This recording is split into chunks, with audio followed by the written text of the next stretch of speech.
Hey friends, welcome back to DIYs with Sonja.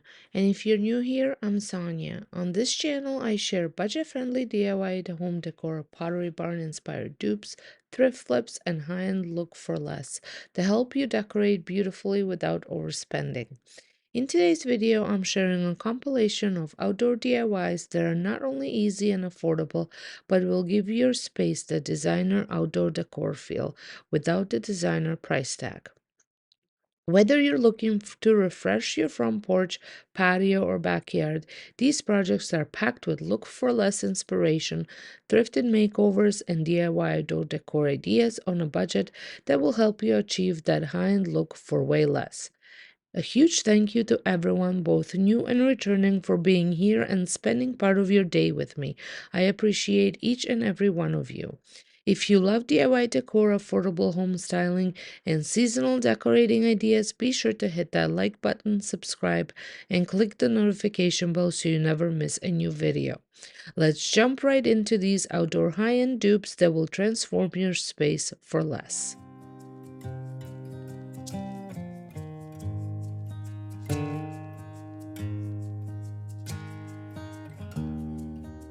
Today I'm going outside, taking advantage of this beautiful weather, and I'm going to be creating some DIYs straight out of trash.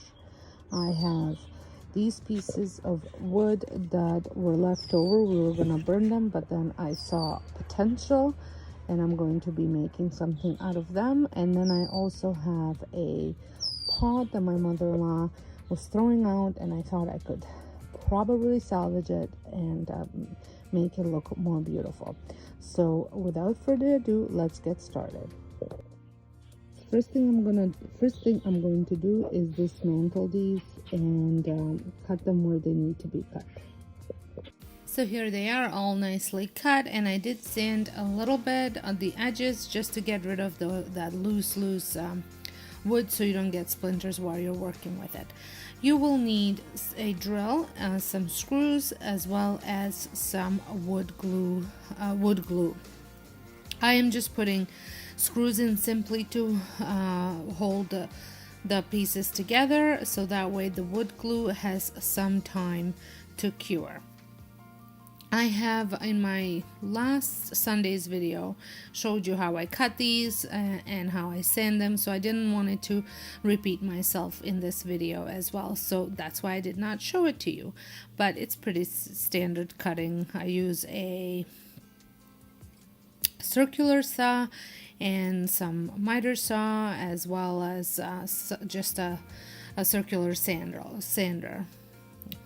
And my screw gun here, I realized, was running out of battery, so I had to go and switch the battery.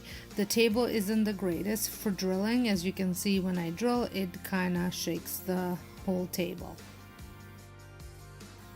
I have lucked out and found this place on Facebook Marketplace that was advertising free pallet wood and skids, and all you had to do is go pick them up. And sometimes when you see these free pallet woods or skids, they're not in the greatest shapes. These were amazing. Most of them were in wonderful shape. The wood wasn't too dirty or moldy or any of that stuff, so there wasn't a lot of prep that the wood needed in order to use it for any type of DIYs. This is my third time using these. I had picked up one with my van and loaded up the whole back of the van full, and this is a third project that I'm using them for. And we had bought them originally to build a little storage shed for all the firewood we had purchased. My husband still hasn't gotten to do that, so I've been slowly using up all the pallet wood. I'm sure he's gonna if he decides to go ahead with the project, he's gonna have to go get some more. Oh well, you snooze you lose. So now I'm just measuring out, making sure that I cut this wood to fit inside of it. Originally, I thought I did that, but then I had forgotten to take into consideration the sides. So I had made all three pieces of wood the same size, but this one was needed to be a touch shorter because of the sides. So I am just adding the wood glue to these. I'm not going to be screwing the sides because there is it's fairly a tight fit, so it'll be enough to hold the wood in place. So once this had some time to cure, after I was done assembling it, I let it cure for a couple hours, and then I moved on to staining it.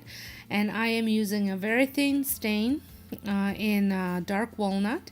It is one of my favorite stains to use. I've been using it for a while. It has kind of already dried up, and I had to kind of remove the thick layer off of it, but there's still a little bit left, a life left in it, so I thought I use it. And I just use a rag to apply the stain, and I'm just trying to move in a direction of the wood grain. I am using some plastic gloves this time around because I hate using plastic gloves or anything. I feel like I can't feel the project that I'm working on. But I have been making cooking videos over on my cooking channel, and it does not look good at all when I have my fingers all black and brown stained, and there's stain under my fingernails, and it just looks so yucky. So I decided to use the gloves for the stain, not for the chalk paint or even acrylic paint for the stain. I managed to take the chalk paint and acrylic paint easily off of my fingers, but the stain seems to linger and stay for a while. I even have to cut my nails after I'm done staining things because it just won't come off. So I want to mention too, if this is your first time stopping by my channel, my name is Sonja, and this is my DIY channel where I create projects like these along with furniture makeovers, thrift store flips, and some dollar store DIYs. So if this is something that interests you, I would love it if you consider becoming my YouTube part of my YouTube family, pressing that subscribe button and a notification bell so you don't miss out any of my future uploads. Currently I am uploading 3 times a week, so there is plenty to watch and get inspired by. And if you want to go a little bit further, make sure you check out all the rest of my channels that I have. There's some cooking, home decor and cleaning, as well as a vlogging channel that is brand new. So like I said, if you're feeling adventurous and you would like to see more of me, make sure you head on to my description box where you will find the links for the rest of that stuff. And I'm also on Instagram too if you would like to follow me there. So now that I stained the piece and let it dry, which did not take very long, I just take a little piece of sandpaper and just rough it up a little bit. I think this box turned out amazing. I love the rustic barnwood look that the stain gave it, and I love the way it looks up against some greenery like this. Next up, I want to show you a set of thrifted glass vases that I found while specifically hunting for something with a thick rim and a cloudy recycled glass feel. I got really lucky. The larger vase was $3.99 and the smaller one was $3.49. I also picked up a few more from Dollar Tree and Dollarama to round out the collection, especially since I was recreating the look of the Hammered Cafe Hurricane vases from Pottery Barn, which ranged from $134 to $138. To mimic that frosted textured finish, I used gloss Mod Podge and dabbed in on with a paper towel in a sponging motion. This gave the surface a cloudy, hand-blown glass look with extra texture. Don't forget to do a rim too. I repeated this on all of the smaller vases, and once dry, they looked perfectly weathered and collected, just like the originals.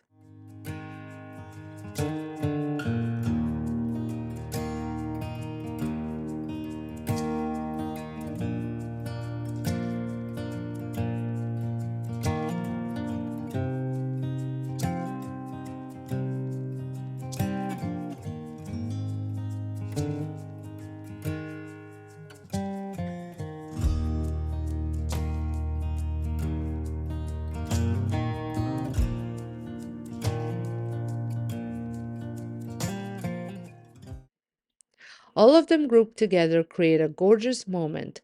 They'll be perfect on a patio table for cozy ambient vibe when entertaining outdoors.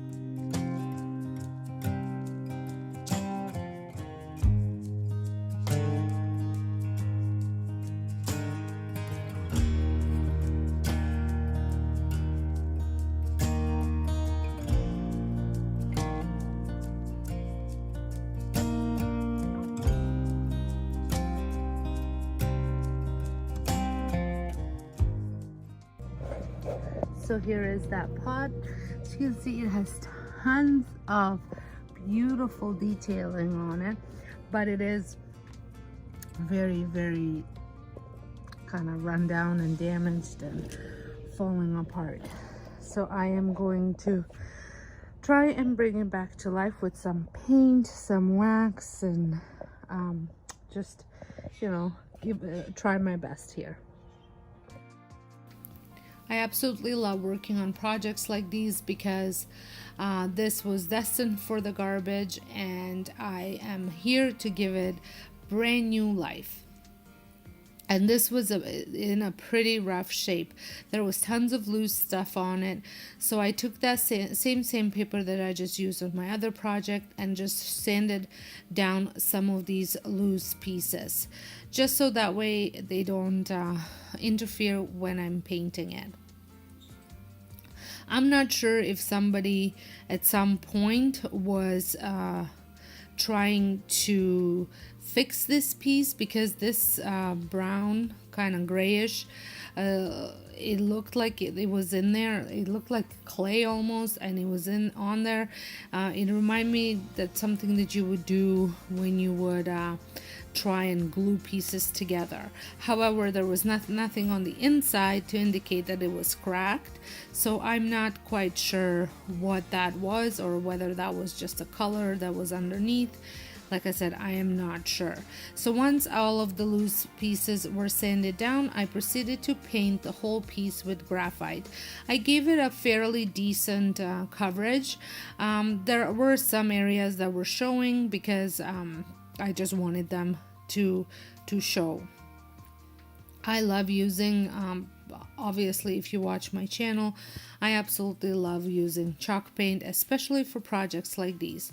Originally, before I actually saw exactly how textured this piece was, I was considering using, mixing up some baking soda paint and painting it with that, but this had so much texture on it that I did not, that would have been pointless.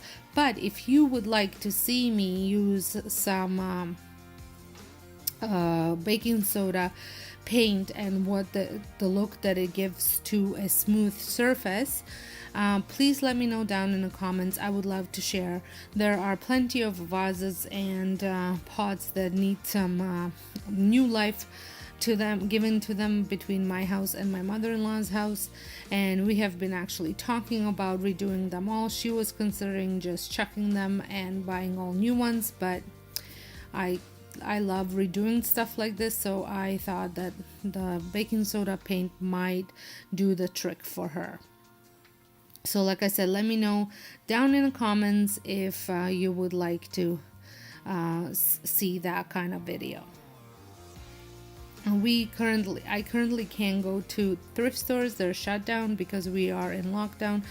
I live in Ontario, Canada, so shopping and my family members' garbages is what I've resorted to. So now that the piece was painted and drying, I mixed up my white acrylic paint and water, equal parts of white acrylic paint and water. Originally, I was going to use white wax on this project, but then I have changed my mind in the process of it, which happens often when I'm DIYing, and decided to do an acrylic whitewash on this piece. This is such an easy process, and it gives the pot such a unique and amazing look. And I will be using the sponge brush, 1-inch sponge brush, to apply the paint onto the piece, and you will also need a lint-free rag to wipe everything off. So just an FYI, you will go through several of these brushes because the surface is fairly rough, and as you're applying this paint, it tends to rough up the sponge and fall apart. So I'm dabbing instead of rubbing here because I'm trying to get it into all the crevices. I'm not doing this throughout the whole piece because there are areas where there's not that much detail. So in those areas, I just brush it on. But here I was just dabbing just to get into all the little nooks and crannies that this pot had. And you want to work in sections. You don't want to cover this whole area all at once because the paint will dry. So you want to pick sections and just work on that section until it's completely done. So once I'm finished applying the paint, I take the rag and I will wipe it off. So this is fair. The look that you end up with totally depends on you. If you don't want so much white to show, you wipe it off more. If you want more of the white to show, you don't wipe it as much. I do like all the little nooks, crevices to have the white showing in them, so I'm not going as heavy on the wiping in those areas. And then when I move on to a little bit more of a design, like the little things that are popping out, I'd go a little bit more just to give it a little bit of a darker look, because the dark and then the white around it really looks good that way. But that's just me. Like I said, this can be, you can take this any way you want, like how much, it all depends on how much pressure you're putting and how much wiping you're actually doing. And if you want to get into those little crevices, I just kind of wrap it around my finger and push it in with my nail and wipe it down that way, the rag. Or you can even maybe take a little Q-tip and get in there to get as much white off as you want. Once I was finished with this pot, I did show it to my mother-in-law and she absolutely loved it, and that's how we came about talking about all the other pots and vases that she had that she wanted me to redo. So here it is, all on its own. I think it looks absolutely stunning, completely new look. I can't believe it is that ugly terracotta pot that it was. I'm sure at one time in its life it was beautiful, but it kind of ran its course. And I did decorate it just a little bit with some greenery just to show you what it would look like if you had a plant in there. I'm kicking off today's video with these adorable garden mushrooms that are so popular right now. Pottery Barn had a similar ones, though they're currently sold out, and I'm sure they didn't just cost $10 to make like mine did. These can even light up if you want to add that extra feature. I started with 2 glass vases from Dollarama and 2 plastic bowls in different sizes. To create that cement-like finish, I mixed mortar with water to a pancake batter consistency and then brushed it over the bowls and vases.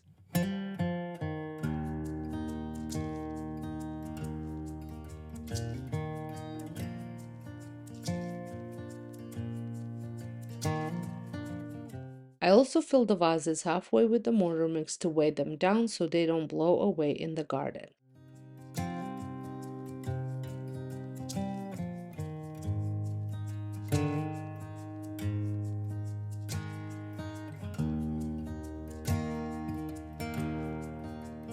Once everything was coated and dry, I mixed sand with white acrylic paint and brushed it on to add some texture and variation.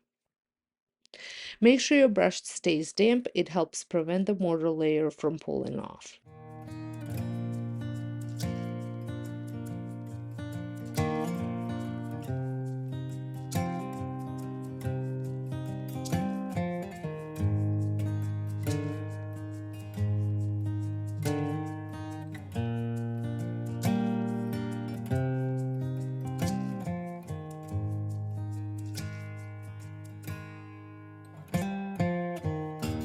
After letting it dry completely, I realized I was out of Gorilla Glue, which I highly recommend using to secure the bowls to the vases.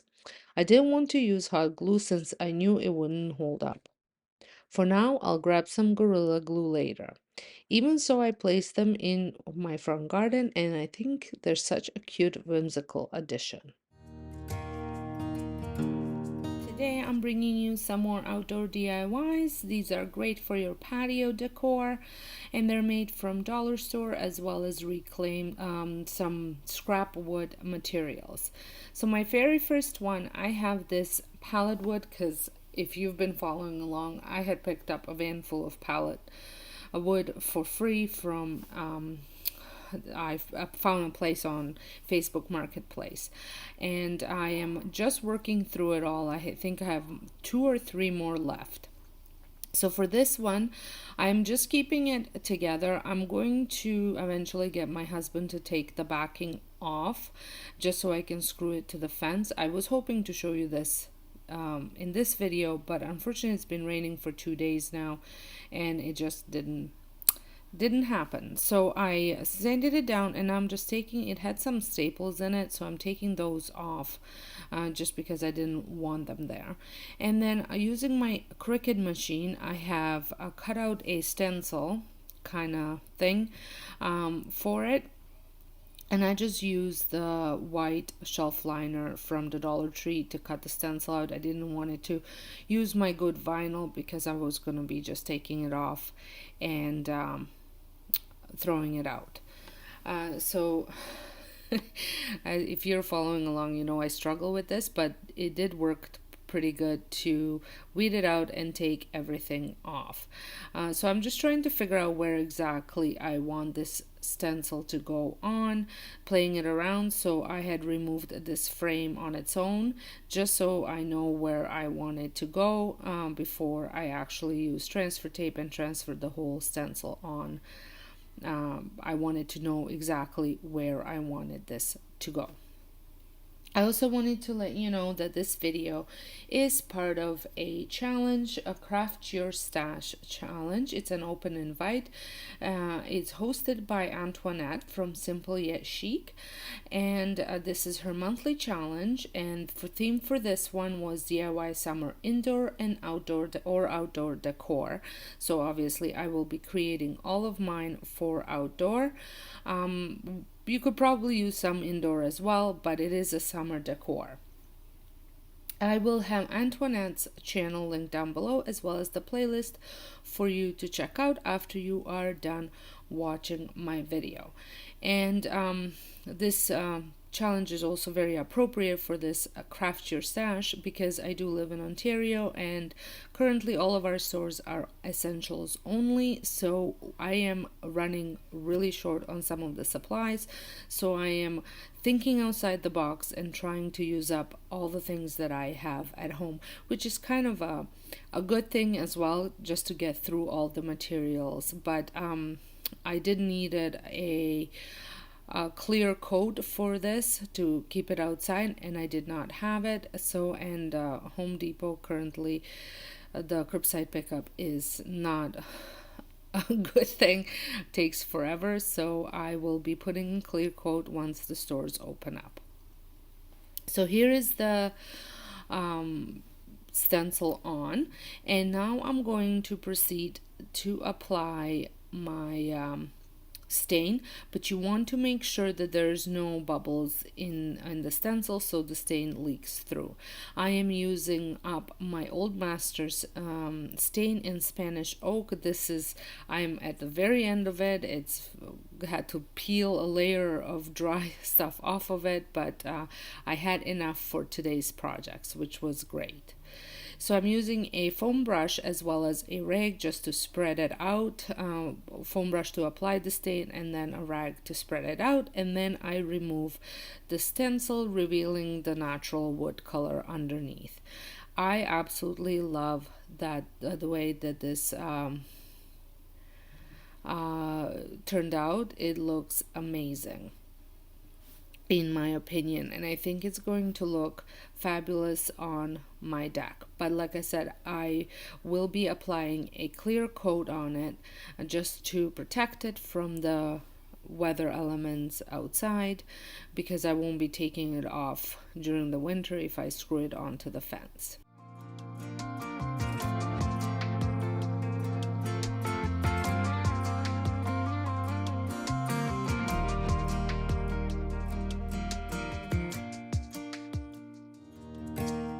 Next, I'm working on lantern project inspired by Pottery Barn's hand-woven lanterns, which start at $69. My inspiration piece actually came from a thrift store thrifted for me by Sandra.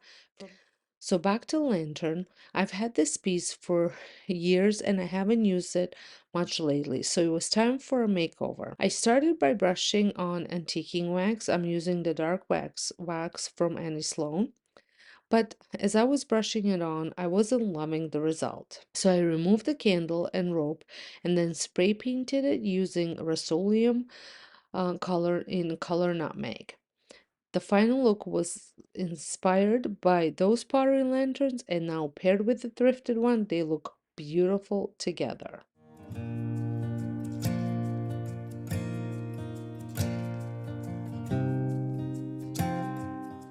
My DIY number 2, I will be making some scones, and I've had some of this scrap wood laying around, so I'm using that as well as these little pieces of wood that I had left over from dollar store from a different project, as well as these hooks, some mason jar lids, just the rings, and some mason jars, as well as a chain that if you watched my when I made a cloche, that's what I took, the chain I took off the hanging basket. And then I also use spray paint, and I spray paint the rings as well as the little hooks with black spray paint. And I have a big window right above my table where, and it was open just to air out the spray paint. Then I proceed on gluing these little pieces of wood just to give the big piece of wood a little bit more design. And then I seed them with that same old Spanish oak stain. It's a gel stain, and I'm just using a rag just so I can get into all the little crevices. If this is your first time stopping by my channel, welcome. My name is Sonja, and I create home decor DIYs as well as furniture upcycles and trash to treasure makeovers on my channel. So if this is something that interests you, I would love it if you press the subscribe button and a notification bell so you don't miss out any of my future uploads. Now that these had dried, although the hooks, because it was kind of rubber on top of them, even though it was dry, some of the spray paint did come off, but it ended up looking more gray than black, which I was okay with that. And then I take the chain, and I want to see where I want these jars to be placed, and then I take a chain, take it apart to the length that I need to, and then I just had glue it on. You could possibly drill a little hole and thread it through, but I wasn't sure how the lid would go on the jar then if it had a little bit of a thing on the inside. I didn't know that it was gonna screw very well. I'm putting hot glue. I would recommend even putting permanent glue on it, just because if you're gonna be using it outside, there's gonna be like rain and wind and stuff like that, so you want it to hold a little bit better.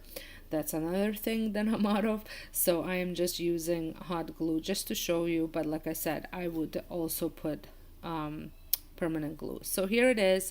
I wanted to put some votives or some of those battery operated tea lights in there just to show you, but I guess you're gonna have to check out my over on my home channel to see how I am using it outside and what I placed in it once I have the supplies necessary.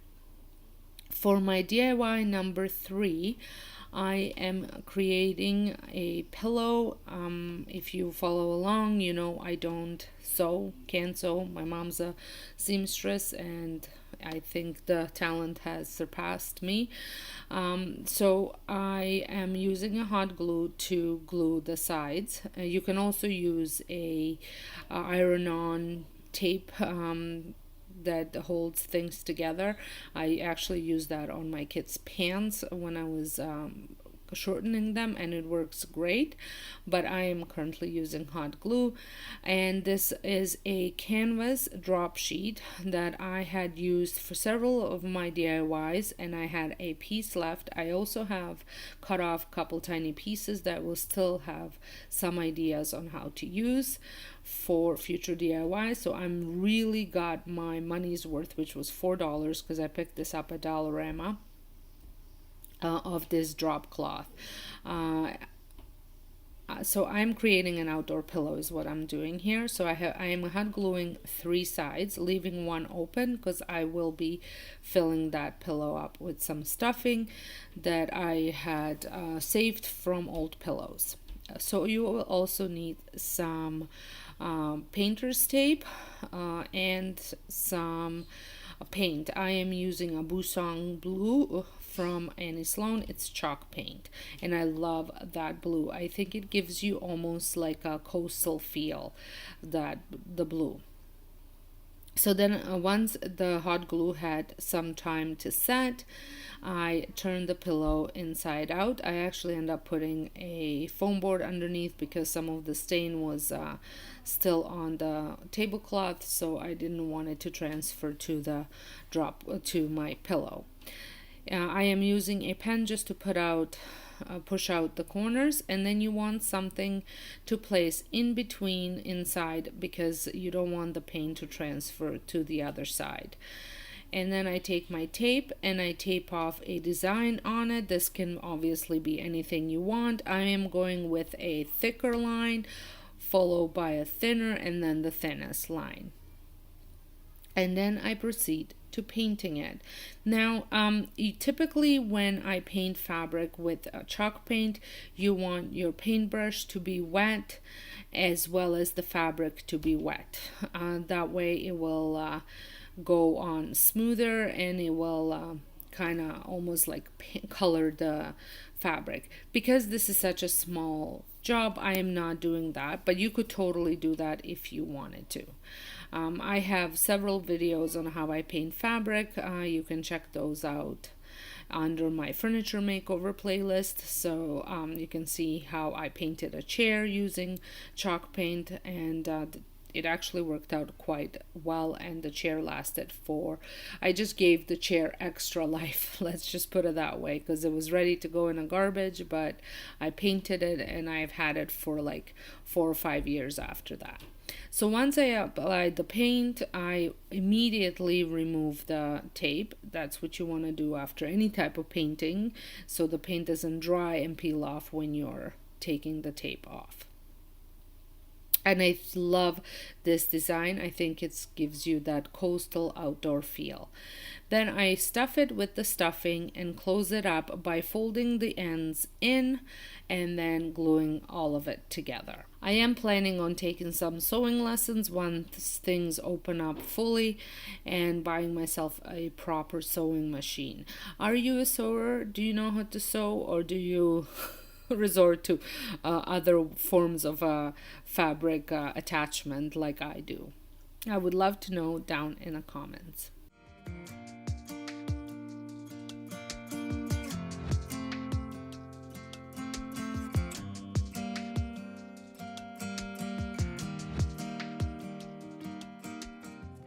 For my next DIY, I finally tackled my large front porch planters. They've been sitting here for over 10 years, full of dirt and hard to move. I spray painted them several times, but they always end up looking tired. Pottery Barn sells similar concrete look planters for over $200 for this size, so I figured why not give them new life myself. I used the same mortar mix, pancake consistency, and brushed it all over both planters.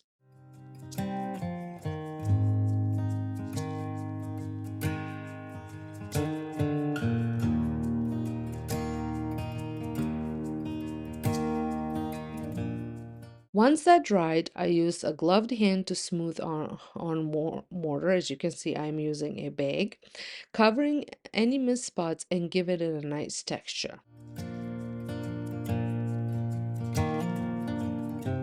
Next, I mixed drywall compound with some light gray paint for a base layer and brushed it on for that raw concrete look.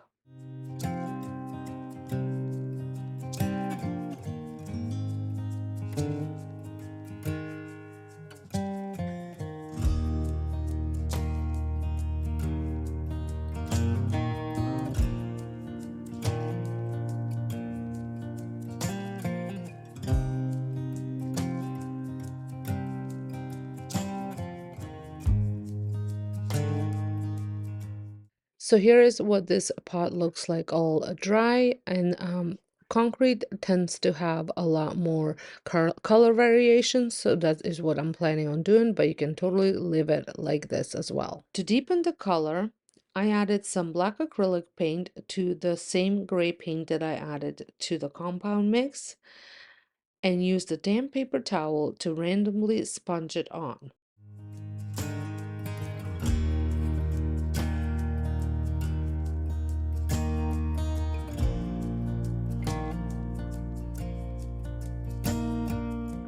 Once that layer was on, I layered in more depth by adding additional black acrylic paint to the already pre-mixed one and then using the same sponging method.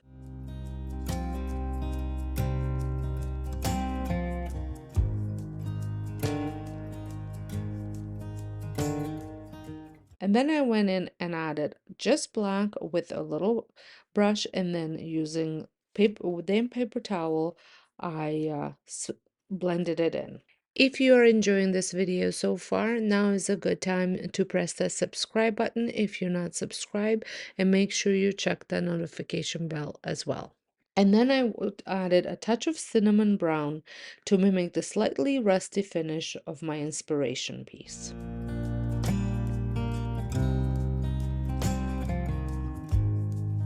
Finally, I dry brushed some country gray any Sloan chalk paint over everything to soften the look and blend all the tones together.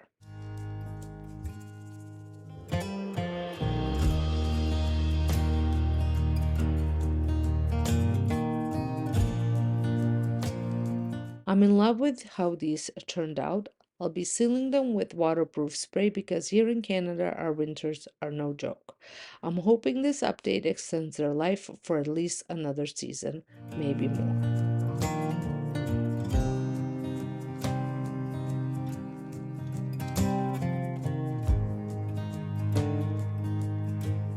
My final DIY is something I've been wanting to try for a while, outdoor, and those are the outdoor pathway lighting.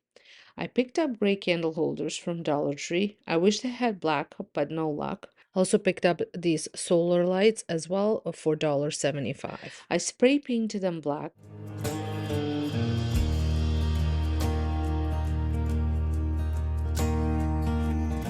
Once the candle holders were dry, I took apart the solar lights and attached, hot glued the top part of them to the lantern. That way they can be lit up just using the sun. The glue showed up a little purple, not sure if you can see it, so I ended up spray painting over it. I also added rope to hang them, and though I may switch to wire later for more durability. My inspiration came from Pottery Barn's hanging solar lanterns, which cost between $89 and $209.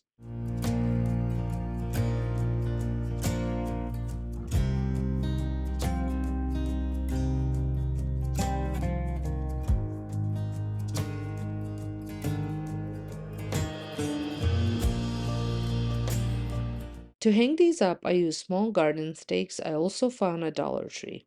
They're simple, but they do exactly what I wanted. Add subtle, charming lighting along my backyard path. I'm thrilled with how these turned out.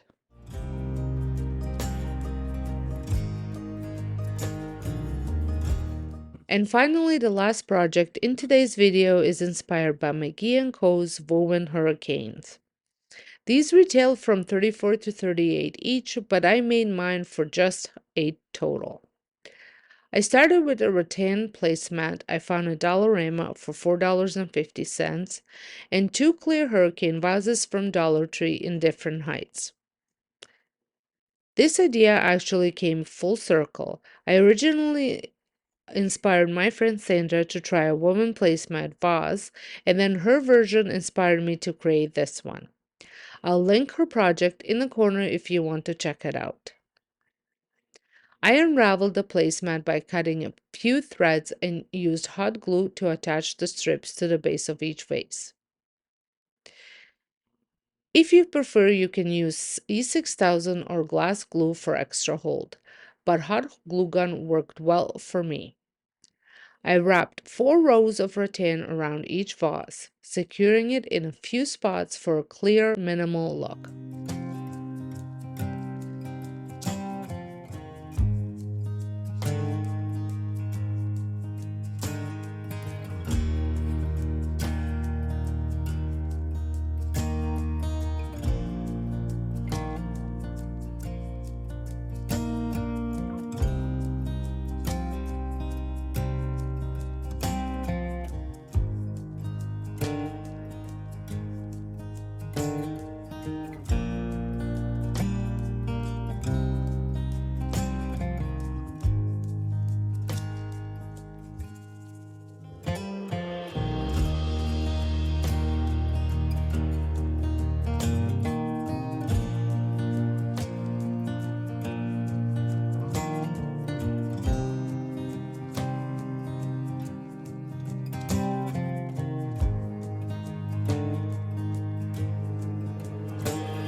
To finish them off, I protected the glass with paper and painter's tape and gave the rattan a coat of the same nutmeg spray paint.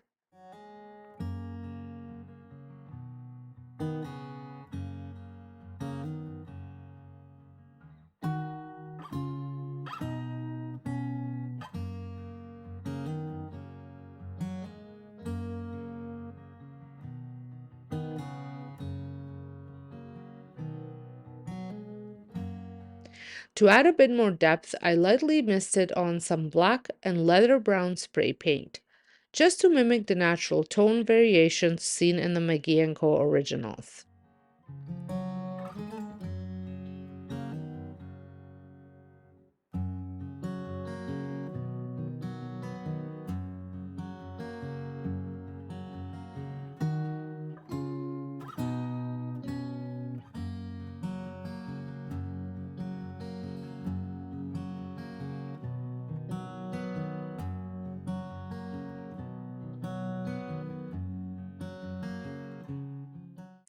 After a final touch-up and drying time, they turned out so good. I think they're a pretty close dupe, stylish texture, and perfect for both indoor and outdoor styling.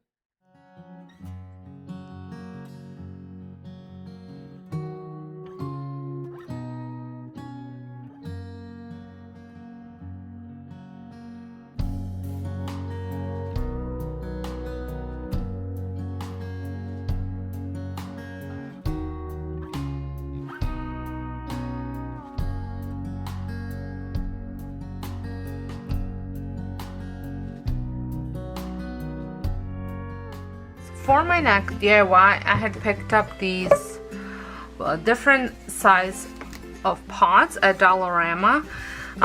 They're two different sizes. I was hoping to get one more, but again, the one that I went didn't have it, so I'll just make do with these three, and if by the time this video goes up, if I find more, I will post those as well.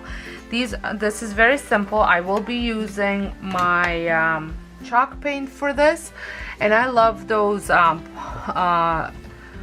pots that look like I think they're French pots. I think that's what they're called, and that's what I'm going to try and replicate, and I want to plant my herbs in them.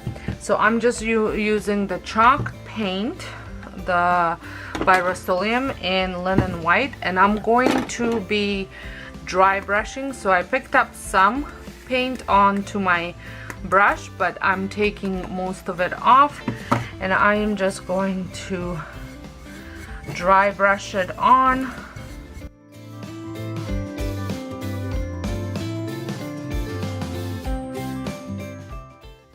And I think I might even use a little bit of water just to thin the paint out once it's on there. Brush in the water. And now I'm just going to repeat the process.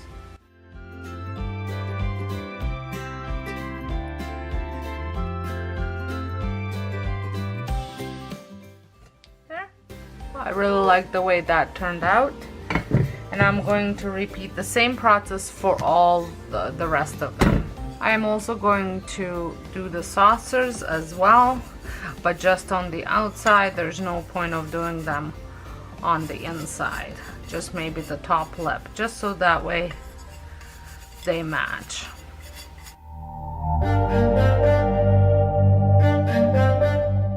So the last thing that I'm going to do is put labels on these, and I had printed out some of these French labels.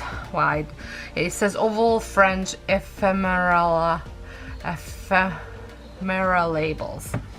It's by Dreams Factory for the Graphics Fairy, and I will link it down below because they are free printables. And I am going to do a transfer. I have a full video how I do the transferable labels, so I will include that, but I am going to use these a bit bigger ones for it. I hope it works out. If it doesn't, that's okay. I'm going to try one first and then go from there. You need tape. I'm actually going to put this here so I have a clean surface because my table's a mess. Just going to make sure that this is on, and I'm just using a little tool from Pampered Chef that comes with their stones just to get it as bubble free as possible.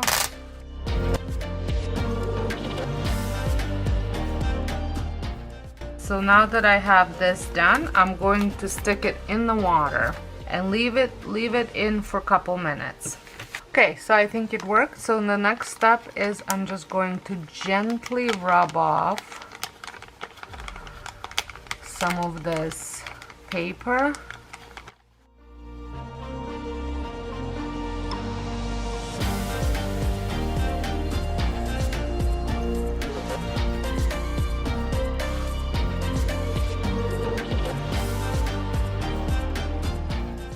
Nice and clean. I'm just going to snip off some of the edges a little bit. Right here, I am going to attach this.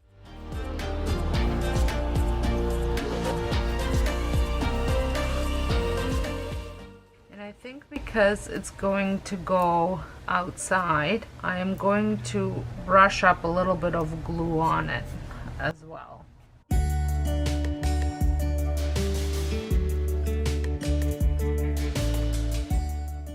go over the top too. That way it's nice and secure. So I'm gonna let that dry, and I'm going to repeat that for all the rest of them. So here are the pots. I am going to be placing them right there, but as you can see, it's raining outside, so I didn't want to do it right now, but I will show you on Instagram. If you are not following me, make sure you are. Same handle name, and there is also a link in bio for a link to the Instagram page.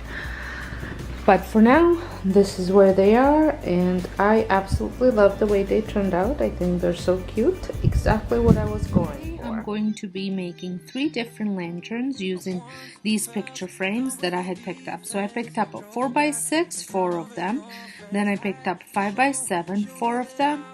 And then the super long ones are 4x6, 3 frames of the little 4x6. So I'm not quite sure what the size of the actual frame is. And then I also have these sticks they're actually for s'mores. And then I also have the little bamboo skewers that I'm going to be using. And you will need some paint and some hot glue. The paints that I will be using are black, brown, white, and cream colored. I'm going to be layering paint, but this time I'm layering acrylic paint, not chalk paint. So the first thing that I'm going to do is I'm going to take these apart, remove all the plastic off, and then the backing off, because I will not be using any of that stuff. I am just using the frame. Climb up, get over the hillside, so right, we stood there all wide-eyed, you and I, floating on air in my mind, 'cause there's no going back, no going back. To show you the back, I will be removing obviously the cardboard part and the little things that bend in. I will be using, you can use pliers. I didn't have pliers on hand, so I just used my wire cutters and they work just as good. But I will also be saving that cardboard for future projects, as well as the glass. And then the little metal pieces that you hang, I will be keeping those as well, because you never know when you might need them to hang stuff up.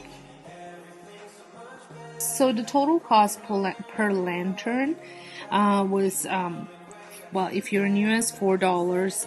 If you're in Canada, it will cost you $5, because our Dollar Tree charges $1.25. All the other supplies I've had on hand, and I'm sure you can find most of the supplies laying around in your home as well. I love creating these lanterns because I love lanterns and decorating with them, and I will actually be sharing a decorate with me video on my home channel on Monday, so stay tuned for that. So once I had removed everything, I am measuring out my s'mores stick. I am using the s'more sticks for the larger frames because the other ones weren't long enough, and I cut them to size, and then I make sure that they go straight in the middle by again measuring.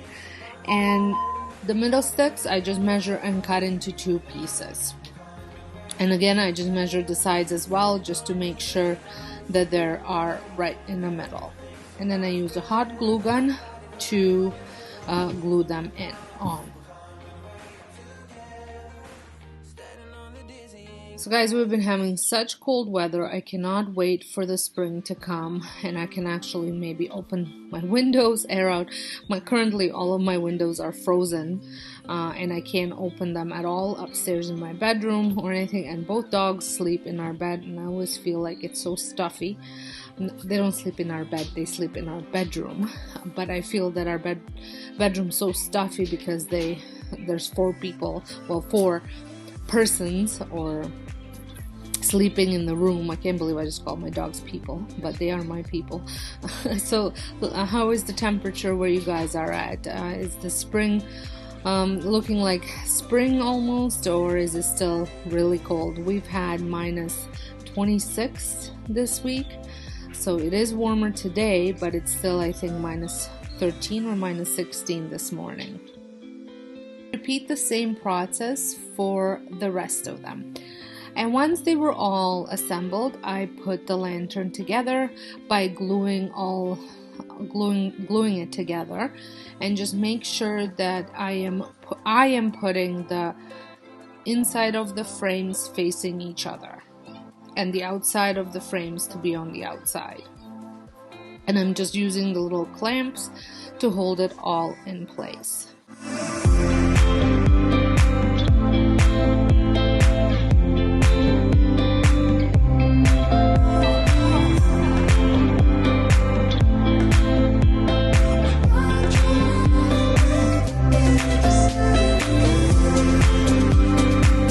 I repeat the same process for the rest of the frames, but this time for the smaller frames I am using the bamboo skewers because they are shorter and they fit a little bit better on the smaller frames.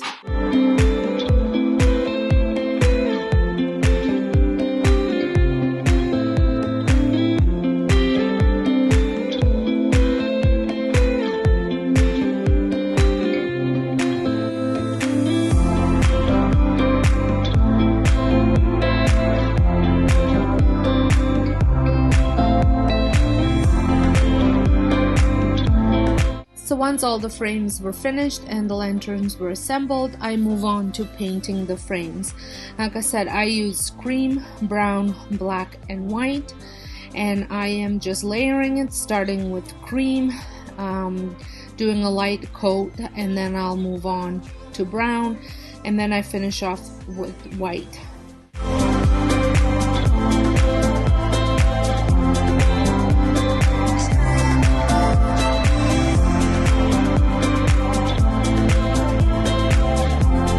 If this is your first time stopping by my channel, welcome. My name is Sonja, and this is my DIY channel, where I share lots of different types of DIYs, from furniture upcycling, trash and treasure makeovers, and dollar store DIYs. They're all home decor style DIYs, so I hope you are going to consider subscribing and joining my YouTube family. At this time, I post at least 3 times a week. So there's lots of ideas for you to choose from. And if you want to go even further, I have a home channel and a cooking channel where they're pretty self-explanatory, and I post there twice a week as well.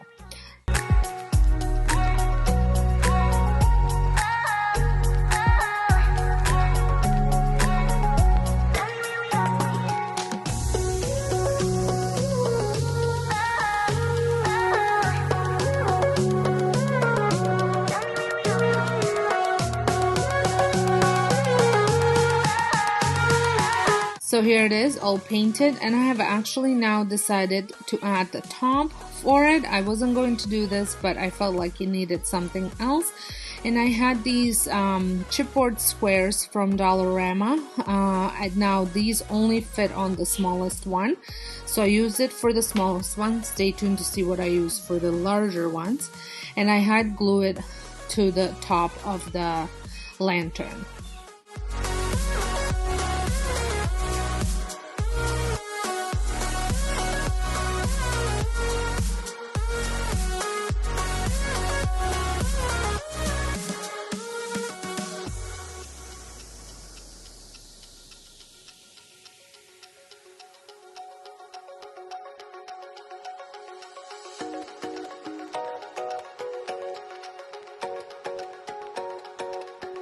So to add a bit more decorations to the lantern, I went ahead and got these lids. I've had these boxes left over from Christmas, and I just hot glued the lid on top. And then on top of the lid, I had a couple pieces of stacking blocks left, and the ones that I'm using for the smallest lantern, I have cut in half, so I'm using 2 halves for that. And I hot glued them to the top as well.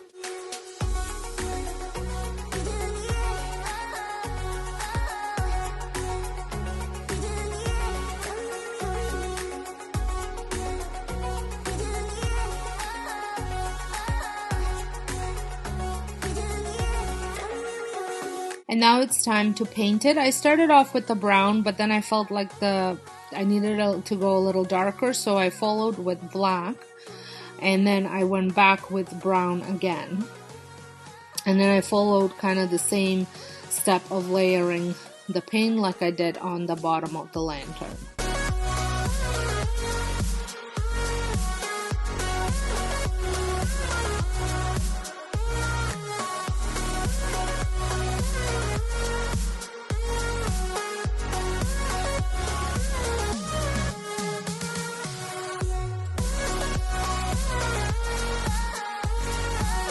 So I ended up using a sponge brush to sponge on and a little brush to get into crevices. As you can see, the little square doesn't fit, so I have decided to use a piece of scrap cardboard that I've had laying around, and I just measured it, traced it on the lantern onto the cardboard with a pencil and cut it out. And that worked out really good. And then I followed the same step as for the smaller lantern, except the little stacking blocks, I am using the two full pieces instead of half pieces.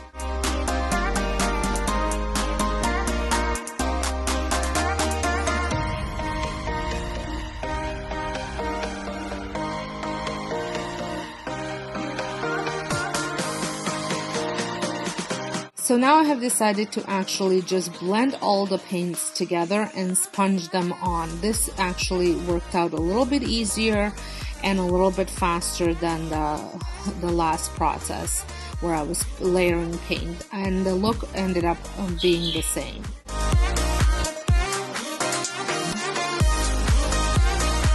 So here they are. I think they turned out absolutely stunning. I think they're gonna look great in my decor, and I can't wait to decorate them and share them with. For this last DIY that I am sharing, I will be creating a lemon wreath.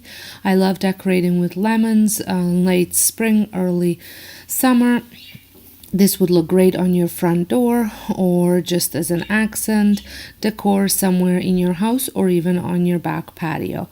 I am using the leaves from Dollarama, this garland that came from Hobby Lobby a while back, and then all of these lemons, they pretty much came from Michael's, Dollar Tree, Dollarama, and some I had around the house. And the grapevine wreath came from Michael's, and with a 40% coupon, I think it ended up being $5.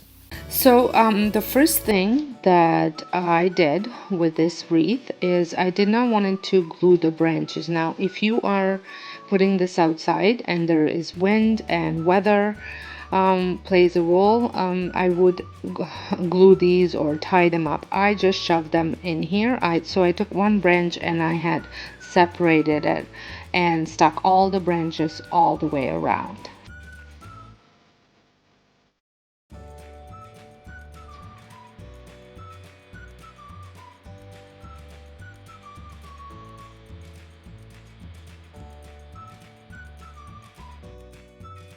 Once I was satisfied with the way the leaves looked, I have added the garland, and I am using the gardening wire to attach the garland on, and I picked that up at Dollarama as well.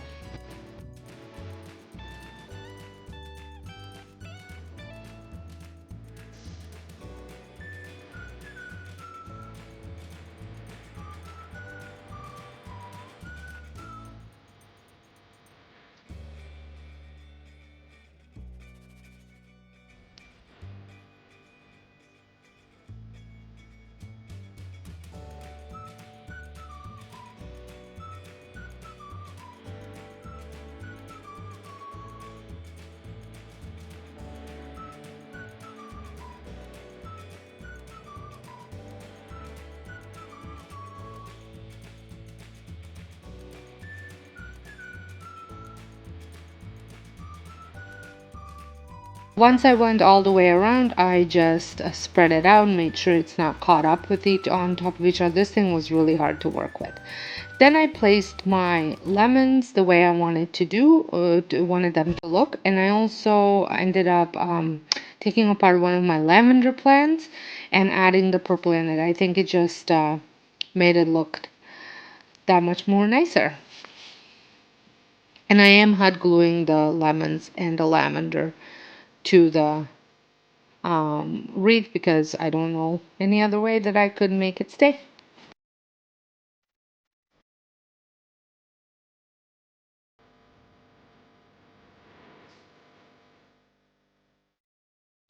Once it was dry, I just took that wire and made a little loop at the back so I can hang it up. Depending on what you're where you're hanging, you can add ribbon or whatever you want. I didn't want anything to show.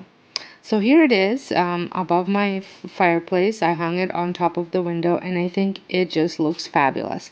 So if you are brand new to my channel, I would love for you to press the subscribe button, stick around, press the notification bell so you don't miss out any of my new videos. And for those of you that follow me on a regular basis, thank you so much. I really appreciate it. I love having this little community that's being created on my YouTube channel. It makes me very happy. So thank you so much for watching, and until next time, hope you guys have a wonderful day.